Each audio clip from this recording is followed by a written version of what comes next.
Hello সবাইকে, আজ আমি আপনাদের দেখাবো কিভাবে একটি হাইপ ওয়েবসাইট ক্রিয়েট করতে হয়। তার জন্য আমরা প্রথমে একটি ডোমেইন এবং হোস্টিং নিয়ে নিয়েছি।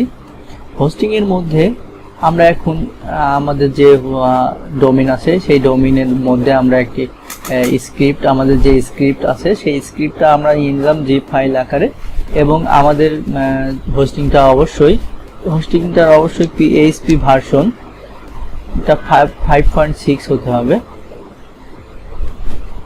আপনার যদি 5.6 না থাকে তাহলে আপনারা এইভাবে সিলেক্ট করে এখানে কারেন্ট আছে, কারেন্ট সেটাস কারেন্টে দিয়ে দিলে পরে আপনার কারেন্ট হয়ে যাবে।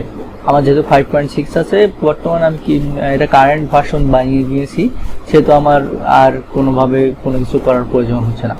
এর পরবর্তীতে আপনি আপনার যে ডোমেইন আছে সেই ডোমেইনে আপনার সেই হাইপের স্ক্রিপ্টটা ইনস্টল করার জন্য আপলোড করে রাখবেন। আপলোড করার পরে আপনারা এখান থেকে যে এক্সট্রাক্ট করবেন, এক্সট্রাক্ট করার পর এক্সট্রাক্ট হয়ে গেলে এরপরে আপনি আপনার যে ডোমেইন আছে সেই ডোমেইনটা সিলেক্ট দেখতে পারেন যে কি আসছে নাকি।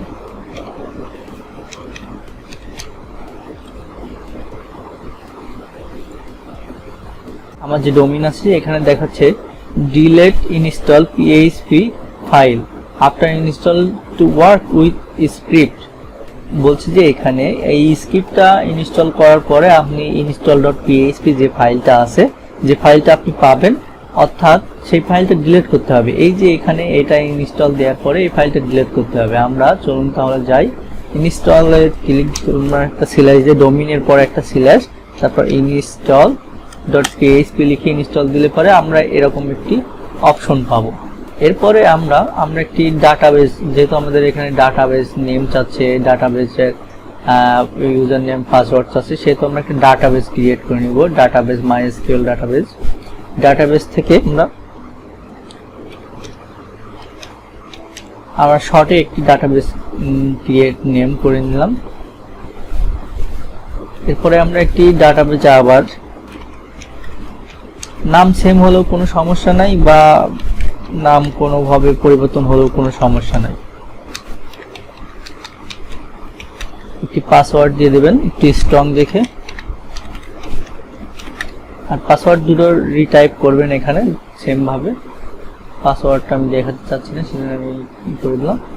এরপর আপনারা যে অ্যাড ইউজার করবেন, যে এখানে অ্যাড ইউজার টু ডাটাবেস এই অপশনে ক্লিক করে আপনার দুটো ডাটাবেস ইউজার এবং ডাটাবেসের নেমটা দেখিয়ে দিয়ে অ্যাড করে নেবেন এখান থেকে। এরপরে যে অল টিক দিয়ে আপনারা অল অপশনগুলো টিক দিয়ে আপনারা এখানে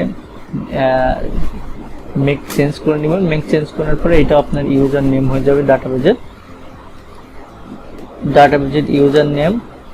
আর ডাটাবেসের যে name, database user name, database name আমি দুটোই সেম দিয়েছিলাম, তাই একভাবে বসিয়ে দিলাম। আমি পাসওয়ার্ড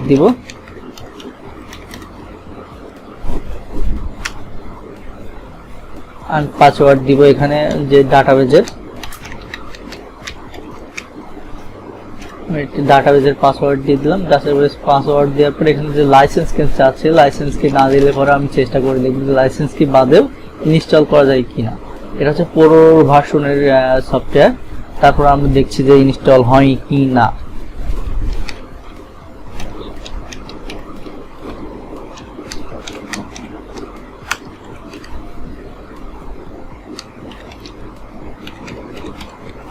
অ্যাডমিনের পাসওয়ার্ড দিয়ে দিলাম আমরা। এরপরে যে ইনস্টল বাটন আছে, ইনস্টল বাটনে ক্লিক দিব, দেখা যাক কি হয়। হ্যাঁ, ইনস্টল মনে হচ্ছে আমাদের হয়ে গেছে।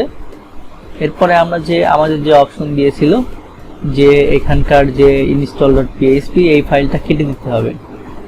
এই ফাইলটা কেটে দিয়ে ডিলিট করে দেওয়ার পরে আমরা আমাদের ওয়েবসাইটে যেতে পারি। ওয়েবসাইটে গেলে পরে আমরা দেখব স্ক্রিপ্টটা কাজ করে কিনা।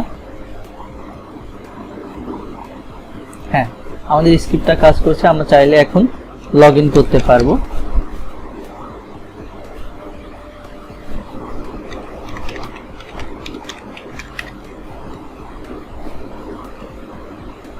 আমরা এখন অ্যাডমিন এরিয়ার মধ্যে আছি। আমরা বিভিন্নভাবে আমরা এইটা এখন কাস্টমাইজ করতে পারি। পরবর্তী ভিডিওতে আমি দেখাবো কিভাবে আপনি একটি স্ক্রিপ্টের উপরে এখন এইটারই একটা সুন্দর ডিজাইন করবেন। কিভাবে এই ওয়েবসাইটটাকে সুন্দর ডিজাইনে কনভার্ট করবেন, অর্থাৎ যে আপনি যে বিভিন্ন ধরনের হাইপ ইনভেস্টমেন্ট ওয়েবসাইট দেখেন না আপনারা, ঠিক সেই রকম আপনারা ওই ধরনের হাইপ ইনভেস্টমেন্ট সাইটগুলো তৈরি করতে পারবেন। এর উপর জাস্ট টেমপ্লেটটা বসাই দিলেই হয়ে যাবে। এইটা আমি পরবর্তী ভিডিওতে দেখাবো, যেহেতু কিছু কাস্টমাইজ করেও দেখাবো, সেজন্য আমি পরবর্তী ভিডিওতে এই সিস্টেমটা আপনাদের দেখাবো। ধন্যবাদ সবাইকে, ভালো থাকবেন।